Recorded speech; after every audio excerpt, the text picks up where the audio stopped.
We're doing a podcast. Oh, okay. I don't want you... No, it's okay. No, I always have time for you. I just don't want you to be recorded, whatever we're going to talk about. I'm Colin Burrows, and this is the Woodstein Media Podcast, Episode 6.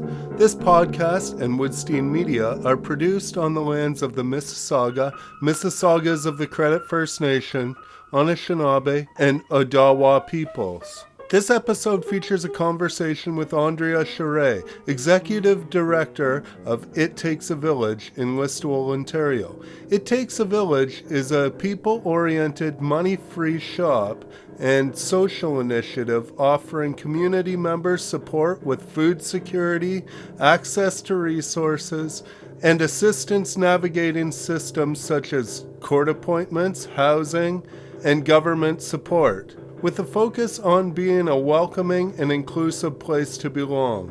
It's a busy place, and I thank Andrea for taking the time to talk.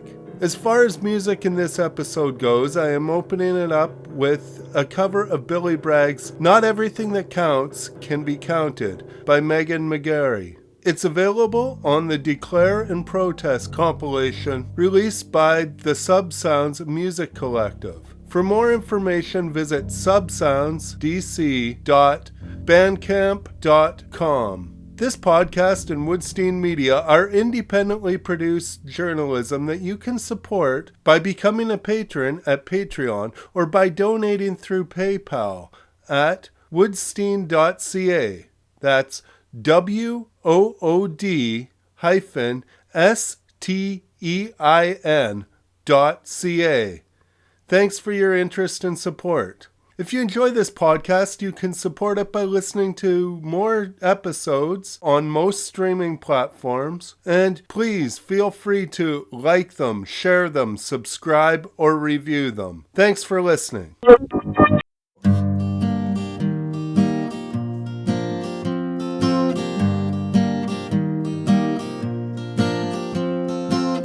Be nice if we could have our cake and eat it, though that's impossible to do. But too many have invested in this outcome, they simply can't afford for it not to come true. We ceded too much power to the market, let it decide what's right or wrong. Now everyone seems willing to lend credence, and truth is so devalued, it's going for a song.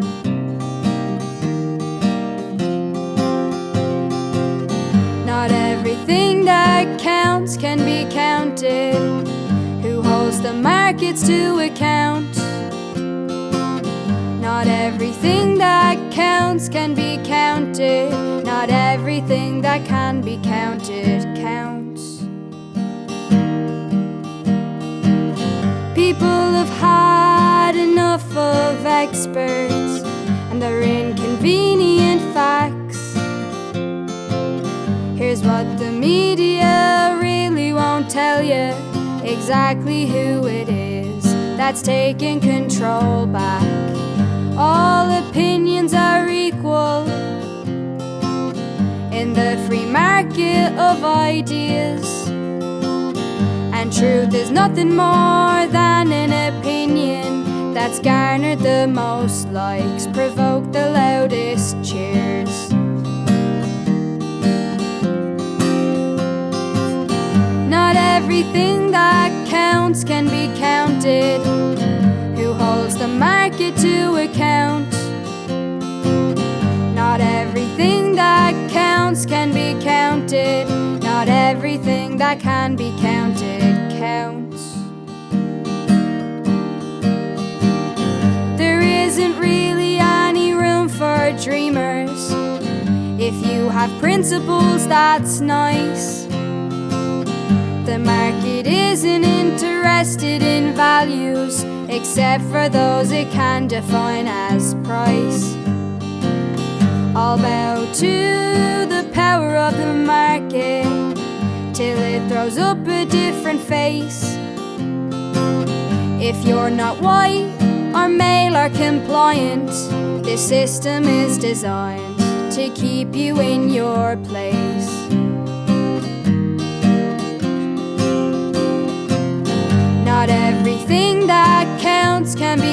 counted? Who holds the market to account? Not everything that counts can be counted. Not everything that can be counted counts. Not everything that counts can be counted. Who holds the market to account? Not everything that counts can be counted. Not everything that can be counted counts. Not everything that can be counted counts.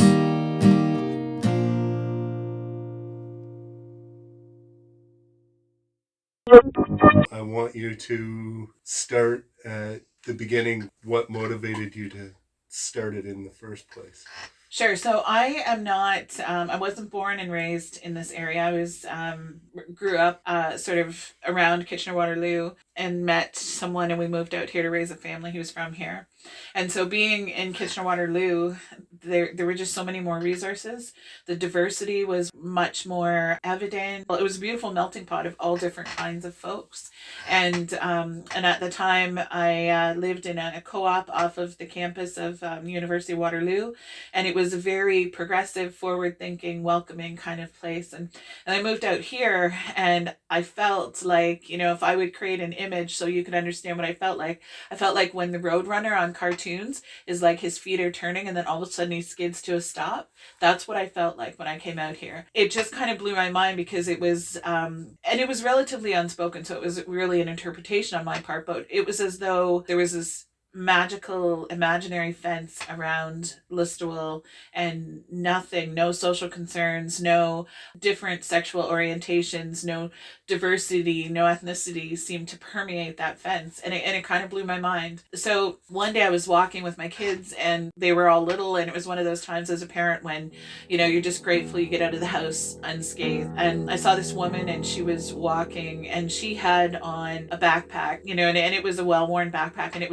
just looked so heavy. And I remember kind of looking at her and thinking to myself, wow, that looks like, you know, what I had seen in Kitchener of folks who were living transiently and sort of had all their most valuable possessions in their backpack, because folks carry that stuff with them all the time. And I was so intrigued by her. I was actually, I would say I was blown away to see her here in this community. Anyway, I was out again another time again with my kids, and I saw the same young woman, and this time she didn't have her backpack, but she was in the company of a young girl, and they looked just like cookie cutters, these two, just identical. And I happened to see her, and again I was intrigued by her, and I was kind of watching, and it was one of those moments as a parent again where I just felt like I wasn't, you know, being my best parent that I could be. So as I watched her with this young girl, I felt to myself, you know, man, I want to be more of a parent like her. And I thought the next time I see her, I'm going to thank her for sort of giving me that example of what really matters, because this woman was hanging off every word this kid said, and they were giggling, and it was just such a beautiful thing to see. And here I was with my little flock feeling like, you know, I had just epically failed in just being a parent that day. So anyway, third time I saw her, she was cycling by me on the main street here in Listowel, and I realized it was her, and I stopped her and I said, oh hey, can I talk to you? And she got off her bike and looked back at me and she said, me? And I said, yeah, I know we don't know each other, but I said, you know, I saw you this one day with this young girl, and I said, you know, it was such a beautiful thing to watch as a mom, and it was one of those times when I really wasn't feeling great in my own parenting, and I thought to myself that I wish that I could be more like you, and I told myself that the next time I saw you, I really wanted to make a point to thank you for that. And she started to cry, and my first reaction was, oh my gosh, I think I just shoved my foot in my mouth and I've offended her. And she proceeded to say she didn't know if I understood how much that meant to her to hear that. And she went on to explain her story, and she said that she was navigating substance dependency, and her kids lived with her mom, and she was trying her best to get well and also to save first and last month's rent for an apartment so they could all be together again, but she was really struggling at that time. And I was so in awe of her story because, first of all, I was incredibly honored and humbled that she would share that story. But also, I was just so in awe of what it must take inside of her, or what it must have taken inside of her to get up and try to exist or try to be included in a community that, for all intents and purposes, acted like she didn't exist. And when I walked away from talking with her that day, I knew that we had to create something within this community, because the services within the community that had been here long standing were not meeting the needs of people like her, who were navigating very human experiences that we see all over. When the village started, though, it did not have the same scope that it has taken. No. So when I saw her, and the reason why she was so impactful in the starting of the village was because, and I see her face often, but she really demonstrated to me the need for the community to grow together, to organize within themselves and find ways within the community to help each other and support each other, and to include each other so that everyone could try to live their best life possible. So that was my interaction with her, was probably, I would say, maybe 5 or 7 years before the village actually came into fruition. So I had kind of sat on that and kicked that around for several years. And then one year I just thought, what am I waiting for? So I thought, kids are going back to school, and it was in August, I believe, or July, that I thought, I'm just going to post all over social media and see if anyone would be interested in trying to create a model, even if it's just for the month of August, so before kids go back to school. Just create a model where people donate things, people can take those things without money being exchanged, and just help everyone to sort of overcome that incredible expense that is, the back to school expense. So there was quite a bit of interest on social media to get it going. And there was another woman, her name is Janie Pape. Her and I sort of co-founded that first experience. So we did it for a month. We were given free rent, pounded the pavement looking for places that were available that might consider renting, giving us free rent for a month. We did find someone, Mr. Tanner, here in town. He gave us a place for a month, and we tried it, and it was completely astounding, the amount of people who reached out to donate and the amount of people who came to get the resources that the village was providing, which was food and also everything that you would need in your everyday life. From those humble beginnings, the village now, it has a lot more going on than just free store model. There's community groups who you've been in touch with, who facilitate with people who need their services through the village. So can you talk more about how that came about, like how the village grew from that first idea to what it is now? I felt like it was almost like people were waiting for an opportunity to come so that they could both begin to care about each other, but also be able to live the truth of their stories in a community and not have to hide away in the darkness of those things. And by that, I mean the very human things that we as imperfect people navigate: mental illness, substance dependency, food insecurity, poverty, all those things. So when we started it for that month, it really brought so many of those issues to the forefront. More so, not just the issues were there and existing as they have been since the dawn of time with humanity, but the lack of appropriate service for a lot of those things, and the lack of awareness of those things in these rural communities. So sometimes, you might find you have an organization that has been within a community for decades, but perhaps is not evolving as the community is evolving, and their scope of service is not what it needs to be to reflect that. So when the village came and we put these things together, it was also an organic way to connect with people, right? To be able to have a place where people can come. There's no judgment. They just come. They feel welcome. They feel invested because it really is their place. And it's a community initiative. So that, created an environment where people seemed to feel relaxed and free to talk about some of the things that they were navigating based off of that. So that 1 month was just a trial, essentially a pipe dream to see if we could do it and how the community would receive it. And then when it closed down at the end of the month, after Mr. Tanner had given us a month, I knew in my heart that it needed to go on because there needed to be changes within the community, within the county, and that was the catalyst. So to stop it from there just seemed like not an option. So from there, a few months later, we're able to find another place to rent. At that time, we barely had the first month's rent. We barely knew if we were going to get any more money or where it would come from. When was that? That was in 2017. So we did find a place. People continued to donate. So from there, we've evolved to a bigger space. We have programs that we run, diversion programs through the court where people come here and work their community service hours.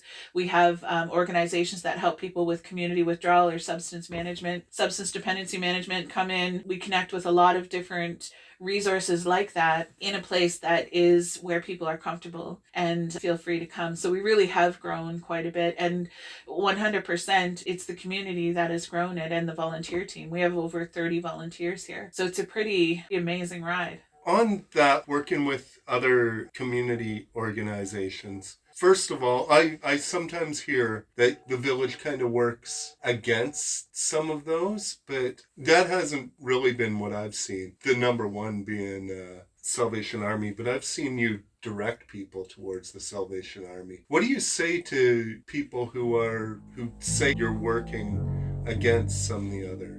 Yeah, and I hear that too. And I've really had to develop a thick skin to that because in communities, so essentially, people will say there's not a monopoly on poverty money. I 100% believe there is.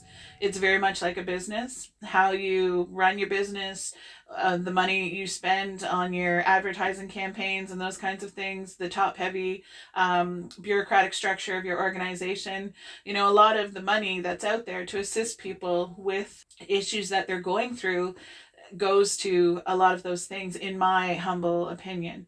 So when you have a grassroots organization that you just start up out of the dirt and you engage people and you consistently create a platform for people to tell their own stories as opposed to having someone else tell someone what is best for them, you're going to rock boats. And it's unfortunate because on the ground level, it takes a village I don't feel has any issues with any of the organizations that we connect with or the people we work with. I have to believe that some of those things that are being said are coming from people in positions that potentially feel, first of all, concerned because there's now another place that has to share in the funding that's being allotted. But second of all, and it wasn't our intention, but it did bring to light a lot of gaps that have been here long-standing, even though organizations have been in the area. So the reality is, everyone, I believe, to the best of their intentions, does good work. But we have to ask ourselves, is that work reflecting the evolving needs within our community? And I feel the answer has been no.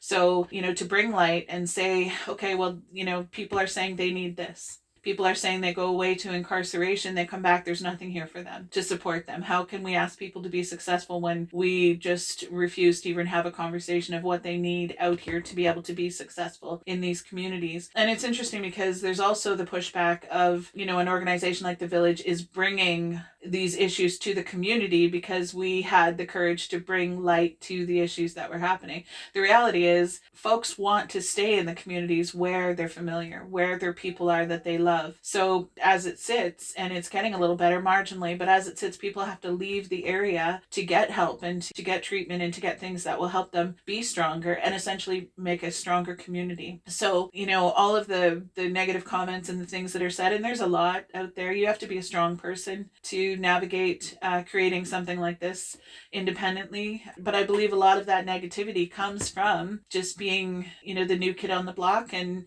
saying, no, this isn't okay. If we really want to encourage people and have them know they're supported, we need to listen to them. They need to be at the table to have discussions about what they need. And then we look at it and say, okay, how can we assist with what these folks are saying they need? In that, you were saying some things that I know sometimes people will be directed here by services in town because you don't have as much bureaucracy. You have a board, you have things you have to do, but sometimes you can just help people faster than if they go to certain services. That's not to say you can provide everything that other services do, but sometimes fill in that gap is... So, life through our lens here is far more gray than it is black and white. People, humanity, it's a gray area. So to, just sort of reference what you're saying, it is true. We can do things here that are things that it's not one size fit all. And I'll just share with you, earlier, just within the last few days, someone reached out, and this person is a community member, long-standing community member, long-standing struggle with substance dependency, homelessness, many issues that they've faced in their journey. And they recently got out of incarceration, and they came into the village. They said, like, I'm scared because I don't know what to do here. Everything is so familiar. Everyone I knew is using. I just feel like I have to start again, and I don't know what to do. So, that person today reached out to me and said, I can have a bed at a rehab center. The bed is available. They'll keep it for me, but I don't have any gas to get there. So, the community so generously donates gift cards and things to us here. And, I said to her, if I can be sure that that's where you're going, we can give you these gift cards for gas. And, and that's how we do it. And I have profound gratitude to the community for having faith in us to distribute those things and to support people in that regard, because that's what it's about. And sometimes I think we tie our names to certain brands, and those are brands of social agencies or whatever the case may be. We're pushed to get charitable status because that somehow denotes more transparency and authenticity. But then we have to ask ourselves, how much is that going to limit our ability to do the work that we do? And I feel that it will limit our work to some degree, and I feel concerned in that regard. Okay. In that, because we've been talking about issues that the community brings up, but also you have a lot of community support. Do you want to talk about that side, the supportive part of the community here in North Perth? Yeah, it's interesting. I got a phone call recently from a person. They donated money to us. It was an employee team. And one of the people on the team called, and I assumed that they were calling to share when they were going to bring their donation in. They had previously told us about the donation. It was over the holidays. And I thought that they were calling to say when they were coming. And this person said, I wondered if I could talk to you for a sec. And I said, of course. And they said, I want to tell you something, and it's kind of a little bit, I'm sure it's going to sound crazy, but just hear me out. I love those kinds of moments. And so they said, I want to ask you never to shut the village down. And I said, okay. And they said, because I hear so many things. Do you know that they call you the homeless helper? And I kind of giggled, and he said, but it's never said in a positive way. And he said, it's frustrating to me, all the misconceptions that go around about the work that you do there, because what would happen if the village ceased to exist? And so in that conversation, I put it back to him and thanked him for his support. And I mean, even though they were also making financial donation, the fact that this person had enough compassion for the community and enough care for the community to reach out and say, look, I'm hearing all the stuff that's going on. Don't quit. Okay. To me, that is what keeps the wind in the sails. So we have so many folks who will come out, they'll stop in, they'll donate gift cards or bus passes, or they'll come in and bring produce and bring food and all those kinds of things. And I would say probably a good 75 or 80% of those people will say, I have a family member who struggled with mental illness, and they had to leave our community because there was nothing here for them. And it was such a hard community for them to be able to exist in and live in once their issues became visible. And so those people will come in, or someone will come in and say, hey, you know what, like years ago I was struggling with substance dependency, or I didn't know where my next meal was coming from, and I just want to pay it back now. So the support that we have some wonderful corporate support on a consistent basis, which is amazing. It's kind of like your big brother throwing an arm around your shoulder saying, we're here for you. But the people that come in and have those stories, and who intentionally say, I want to give it to the village because I've been there myself, that kind of support is profoundly moving, because you really, really know that you are doing the work that people want you to do. It's not comfortable for people to talk about. It's not comfortable for people to acknowledge that this is what goes on in a community. But the reality is, what kind of a community are we if we cannot hold space and honor the path that someone else is going on? And the biggest thing we say here in terms of talking about support and talking about real life is, this is not how the story ends. So where someone is in this moment, we see it when people come in and they donate because they have been here before. That is what we hope for for people. We hope that they will stay with us another day. We hope that a mental illness will not take such control that ending a life seems like the solution to everything else. We hope that substance dependency, that it's not going to be an overdose, because that's not how the story is supposed to end for that person. And so we just continue to have this hope when these people come in and offer their support. Everything about the village is existing. Our physical structure, our rent, our overhead, all of that, our food donations, all possible because people believe in something, and what they're believing in is other people. It's profoundly moving. In that, when you were talking about this person saying that you're known as the homeless helper, and I've heard that, the thing is, we know you're not. People have said the village brings homeless people here. Most of the people who are homeless here have lived here longer than the village has been here. Mm-hmm. So the thing is, these problems that are causing these issues are not being caused by the village. So you're helping to do something about a problem that was already here. But do you ever get frustrated that the bigger root causes of these issues are not getting the focus they need, or things are getting worse? The cost of housing is out of control still, even though people have said to me, it's kind of leveled out, or it's leveled out a price that people can't afford. Yeah, do you ever feel like you're putting a Band-Aid on a severed limb or something? Yeah, on a consistent basis. And, in the last couple of years, we've done, between our coverage in the newspaper and our bus tour campaign, we've tried really to bring some of those people in positions of power for leadership to these issues that are going on in these communities. So, we'll flip on CBC TV to watch a program, and you'll see a commercial from the federal government talking about the epidemic of opioid use and the amount of people that are dying from overdoses, and that's advertised by the federal government on a mainstream TV station.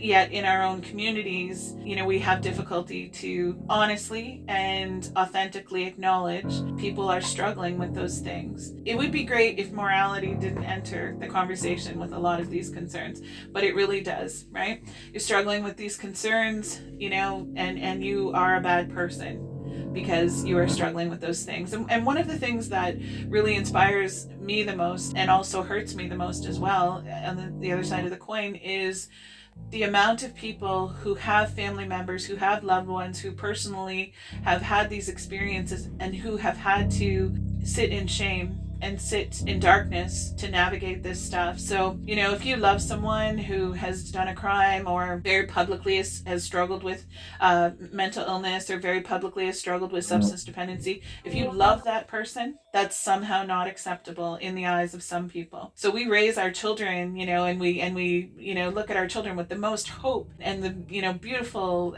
things that we want for them. We're so protective of them, but when they reach a point when they're struggling and that's visible, then it's no longer acceptable to love that person where they are. So when I look at some of the things where people will say things like the homeless helper or whatever the case may be, I think to myself, these are your people. These are your people that we are wanting to show them that we see them, that we care for them, that we want them to be okay wherever they are in that moment. Just be okay. Just be here tomorrow.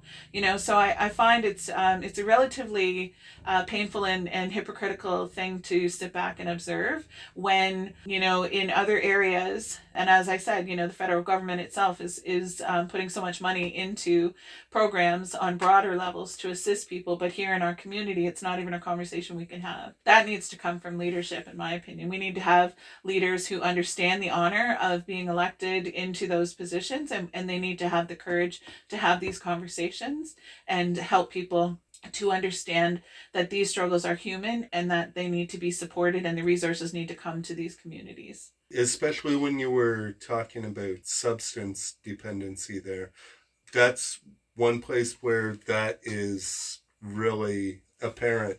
In my own life, I've had several conversations recently with people who are talking about junkies or crackheads or meth heads in town, and it's all really negative and dehumanizing the way that they talk about people. A lot of it comes with assumption that people are using. There's so many other issues that people could have, mental health issues, physical health issues that seem chronic diseases that make people look like they could be using. I am profoundly impacted when I see someone who is incredibly misunderstood. Their health is misunderstood. There's all these assumptions about that person. And I think to myself, first of all, my heart feels pain for that individual. Secondary to that, my heart feels pain for anyone else who is going to come behind that person in life who is ever going to struggle. Because when we talk about creating awareness, Bell Let's Talk Day is coming up. We talk about creating awareness for mental health, mental illness, different things like that. And I think to myself, that is several steps down the river, those kinds of things. Because if we don't have the courage to look at why people are falling in the river in the first place and why they are afraid to acknowledge that they're struggling or acknowledge their mental health is not good, then we really have to take a couple steps back and start there. So you can have communities where people sort of, and I mean this not in a disrespectful way, but people rally around certain campaigns and things like that. And I really shudder for those people who are hiding away, going through whatever it is that others are celebrating, because that sort of performance allyship where we say, yes, we support this, yes, we promote this, leadership says that. But then when it comes right down to it, we have to ask ourselves, well, do they? Is that really what we're doing here? Because if we're not, we need to take a look at that fundamentally. We talk about inclusivity and strong communities, but we have to ask ourselves, what sort of courageous leadership do we have in saying, you know what, I see you. I have been blessed to, be present with so many people on their journeys in life. And I have learned so much about myself and about people. But I remember this one gentleman, and he was really struggling with what I understood from him and his family members was sort of mental health. And at one point, he was having a bit of a crisis in the village. And I had gotten everyone else out of the store. It was just him and I. And I was trying to find a way to get him to the hospital. But anyway, at one point when he was really in crisis, he said to me quite loud and quite aggressively, "You don't see me." And I said, "But I do see you." And he looked at me and he stopped and he said, "You do?" And I said, "I do." And he said, "Are you sure you do see me?" And I said, "I see you." And I just thought to myself, when he said that, I thought, that's what it's like when you are struggling and you are trying to get by, and you just morph into this fabric where you hide away and nobody sees you. And that's what it feels like, right? And I think to myself, how horrific it is to try to be strong or be well or seek resources or get help or just get through the day when people don't see you. I've seen that. Yeah, so, and the other thing too that is important to consider, and it's interesting when we talk about, and again, I'll reference that homeless helper thing. When you are in a community organization, it's a stream of social work that's really important, right? And it is having that ability to help a community see what the strengths are within the community, what the resources are, how they can address some of those things from the bottom up or the ground up as opposed to the top down. And part of that, a huge part of that, is being flexible and being able to evolve as an organization. So homelessness, it's interesting. And I'm not going to lie, I kind of giggle about it sometimes, about how many people focus on that being the biggest issue here in our community. That was an issue that was much bigger in the past. In the last couple of years, a lot of work was brought to folks who were navigating homelessness or precarious housing to show, this is the human face of what is happening here. And it has been addressed to the point where there's far less people navigating that now. So then what do you do as a community-based organization? You say, okay, so what is the next thing? What do we see next? So for us, we see restorative justice is something that it really has to be present within the community and within the county, because people are getting angry at the amount of property thefts, and they, that translates to OPP, who is our policing force within this community, translates into the court system, to the justice system, and when the reality is people need to be able to share the impact of someone's actions on someone else. Do you want to give a brief description of what restorative justice is? Sure. So from my lens, restorative justice, what I would focus on in this area, restorative justice has many different offshoots of the originating principles, but essentially what I talk about is the victim offender reconciliation. So in many things within our community, if you look up social media, you'll see it. There'll be property crime, theft, or something like that. Before you know it, the names are being shot out on social media, who did it, and people will say, well, it doesn't matter, you can just do that because there's no repercussions anyway. There's a great loss of faith, right? And it's also once someone does those things and the property crimes are committed or whatever the case may be, how do they move on with their life in a community that it's hard to get a job, it's hard to do anything? And so the model that I would like to see happen is where we bring the victim and the offender and their supports for the victim, supports for the offender, together in a supported environment where people are able to understand what was done and how that impacted someone, right? You go into someone's garage and steal all their tools for their job or whatever the case may be, or steal their child's bicycle or whatever, you're really impacting people, right? And so people, that ability to connect together, and you don't have to come to terms on, it's not a matter of evaluating someone's feelings, but it's about being able to articulate how you felt and what the circumstances were and that kind of thing. And I have to believe that is a model that has to happen in communities, because we need to be able to show people that they can find some solutions together. Right now, that's primarily a penal system based solution, when the reality is we can do more to guide people in supportive ways to reconcile things or feel better and feel more invested about things. So homelessness is still an issue. It is going to be an issue long after I walk on this earth, long after you walk on this earth. But what else? So that's being addressed. There's more resources coming about. The dialogue is being created. What's next? Restorative justice is an important one.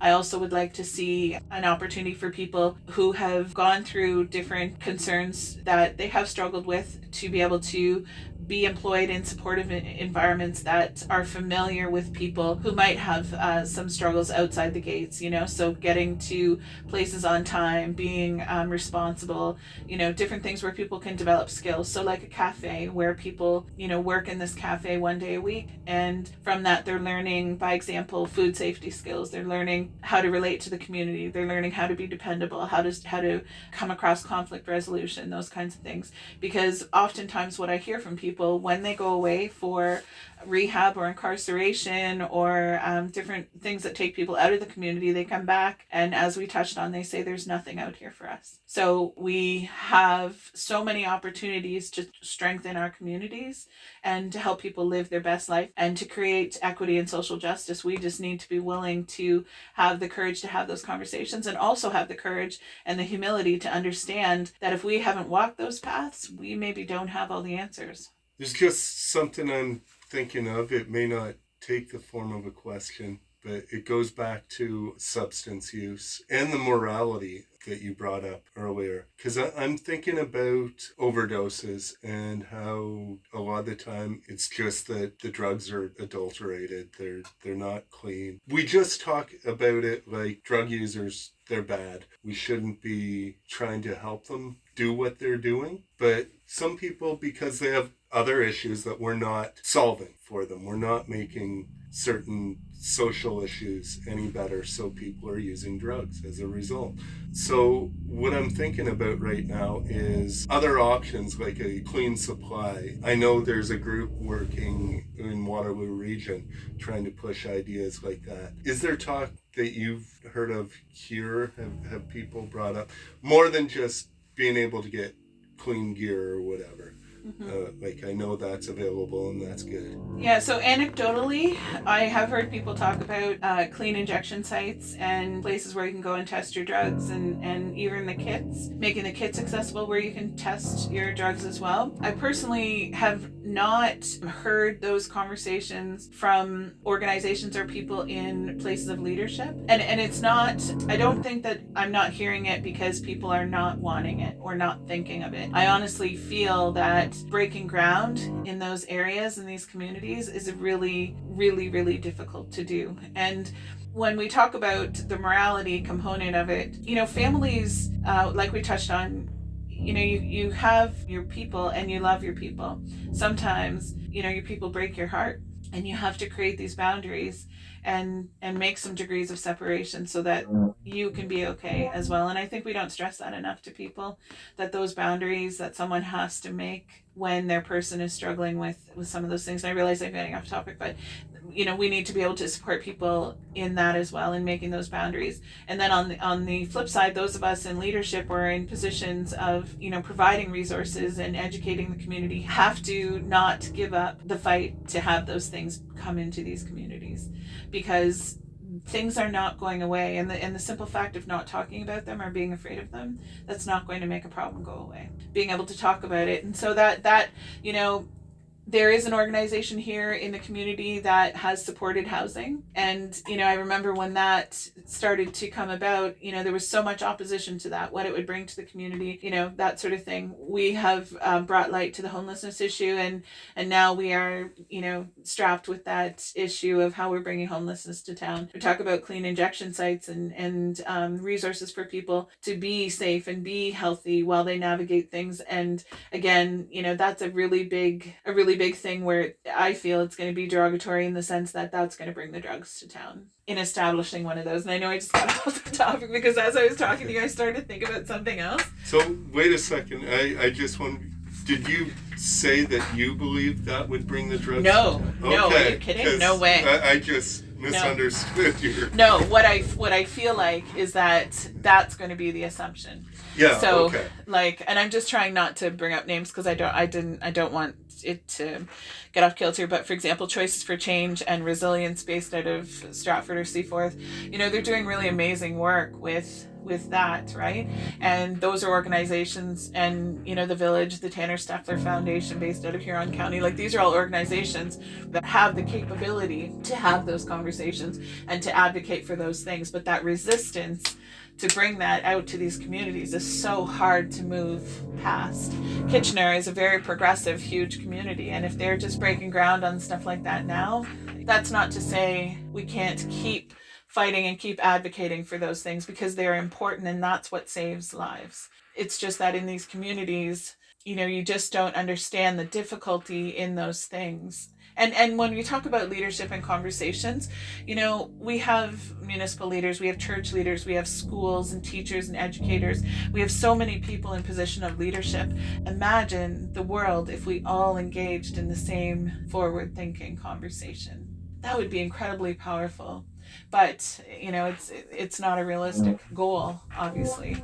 So I know I got way off with that one, sorry. Okay. No, I think you ended up winding it back in. So also on a more positive look at things, we've been talking about the donations you get, but also 30 plus volunteers at any given time, because you've had a lot more than that involved since the beginning. Yeah. Do you want to just talk about how positive that is, that support? Yeah, so the Village has one wage, and that's mine. For almost 5 of the 6 years I did the Village while I was working or attending university. So it's only been in the last year and change that we have paid a wage. So every single person that comes here and wants to be involved because they want to make the world a better place. And that is profoundly moving. So when you look at the 30 people or so that are involved, that is people who pick up food, bring it here from the partnerships we have with grocery stores for food rescues. That's people who go to Stratford and pick up the monthly pet supplies for people to care for their pets.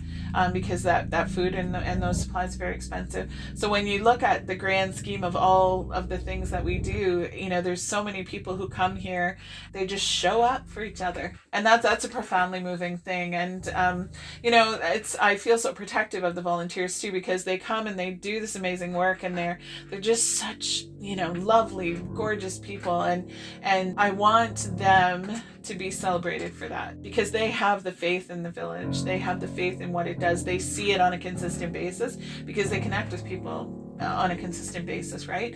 Sometimes I just want our leadership to recognize the smaller organizations and the people who come out and do the work they do, because that is what strengthens our community. So it's a pretty amazing journey to watch these people. And when we were talking about being tagged with supporting people in homelessness and stuff like that, there are organizations or businesses in the area that will pay their employee a day's wage for that employee to come out and volunteer somewhere. So we've had a couple of those folks come here, and the one in particular landed right in, longtime community member, landed right in when she came and did her shift. She was assisting. There was a gentleman from a hamlet not too far from here. He had come here. He needed a tent. He needed some food and that kind of stuff to go back to that hamlet. She assisted people in the community who come in for food where English is not their first language, so we need to connect with Google Translate or whatever, so all of these different things where this person just was, just jumped right into the day at the village. And afterwards, before she left, and we sort of debriefed, and she said, I had no clue. She said, I just feel so good about being here today, and I feel so good for connecting with people, and I really want to come back. That's the beauty of people who are invested in something on a consistent basis, because that's where the strength in our community comes from, and that's where people are going to find solutions to the problems that their neighbors and their family members and their loved ones are navigating, right? You hit on something there about the amount of help that you give to new Canadians as North Perth becomes a much more diverse community. You have a lot of people speaking other languages coming in. Is there work that you've been doing surrounding that? Yeah, so again, I can't stress it enough, the need for organizations to evolve with the needs of the community. And so we have had, at one point, and it was, for me, it was a beautiful moment as much as it was a moment of, such, I believe, shock is probably the word I would say. But at one point I was in the front. It was a very busy day, and I looked up, and there were all of these different faces from all of these different, ethnicities, this global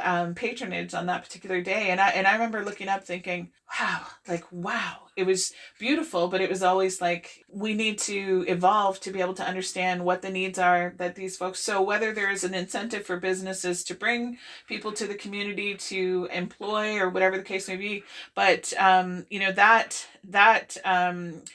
demographic within our community of people who are coming from other countries to be able to start a new life here it is expanding. So I did have someone reach out from an organization that helps people resettle, and it was such a beautiful talk. She shared with me that they do have people coming here for employment to this area. First of all, they have to come up with quite a substantial amount of money to be able to come to the country. Oftentimes they're having to borrow money, so they have now this loan with incredibly unreasonable interest rates that they have to pay people back to be able to get that money to be able to come here.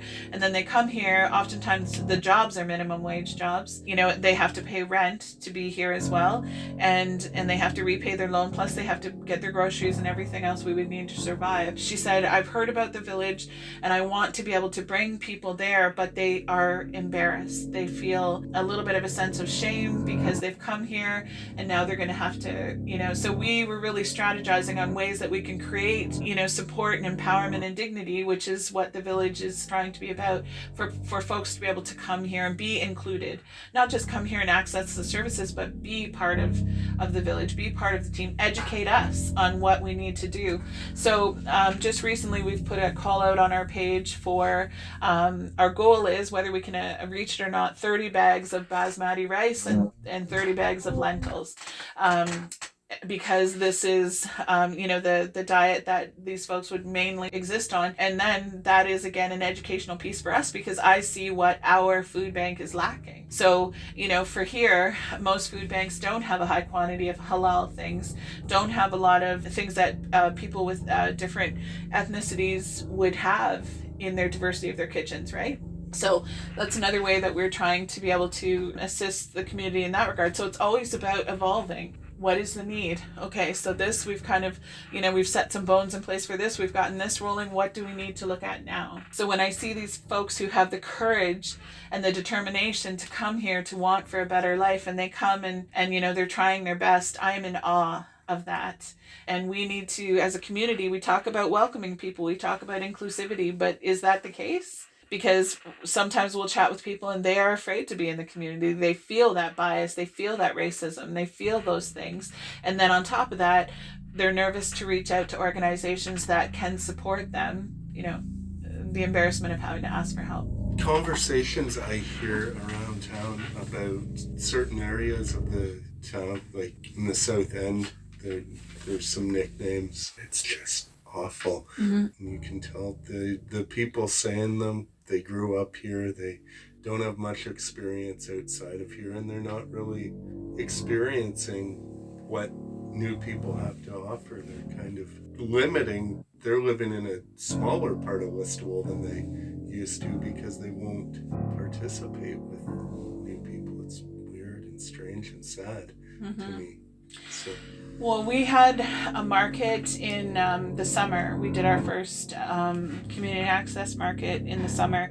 And one of the goals of the market was to create more of a sense of community for people who are being discriminated against, for whatever reason. And so we had many people come out and tell us about their experiences of coming here, actually. Some of it, I have to admit, you feel very emotional. Like, you feel like you want people to be included and be protected and not have to face that kind of stuff, in this day and age and that kind of thing.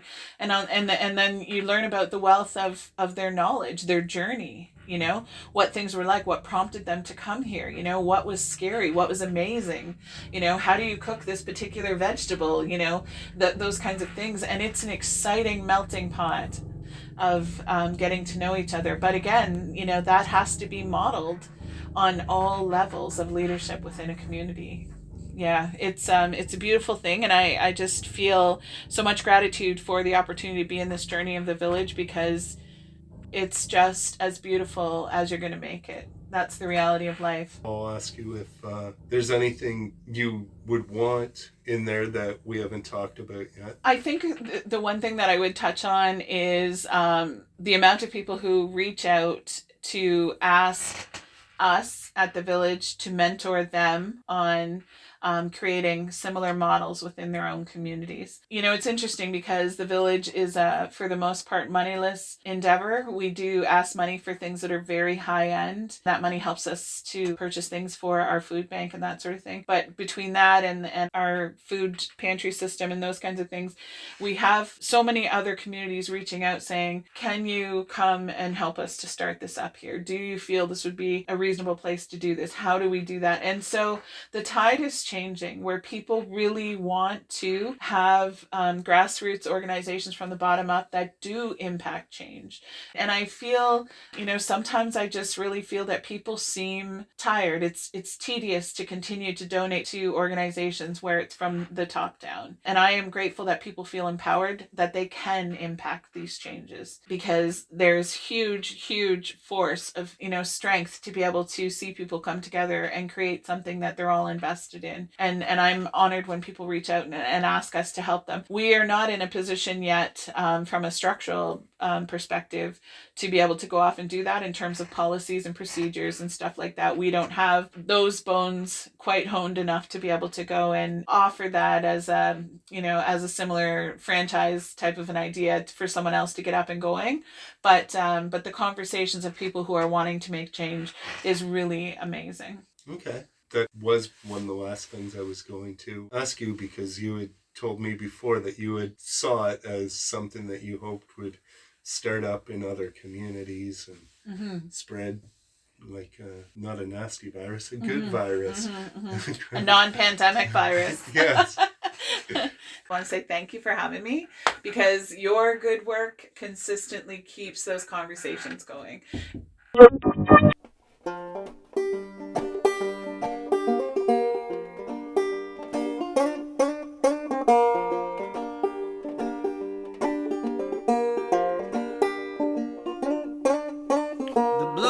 Cold as the innocent is burned. It was called a city, but nobody seemed to learn. Beyond decay, like a flashlight, no sign of life. Broken bones lay upon the street, no humanity inside.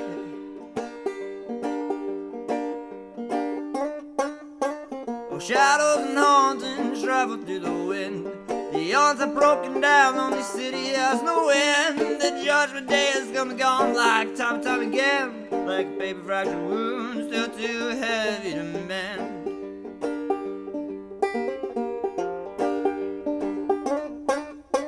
I watch all the news and I watch the abuse. It makes me sick of wondering about all the accused. The guilty or innocent, the money's game is on, but the state can murder thousands, I guess it's another flaw.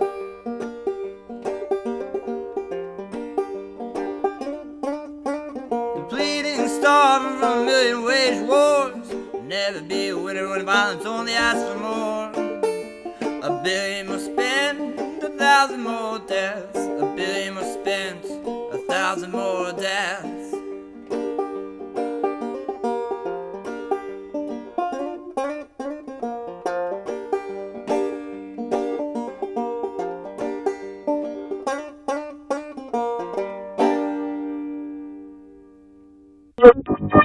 Thanks for listening. The song you just heard is Blood Runs Cold by Ricky Mullen, a musician with some Listowel roots, although now I believe he's based out of Cambridge, Ontario.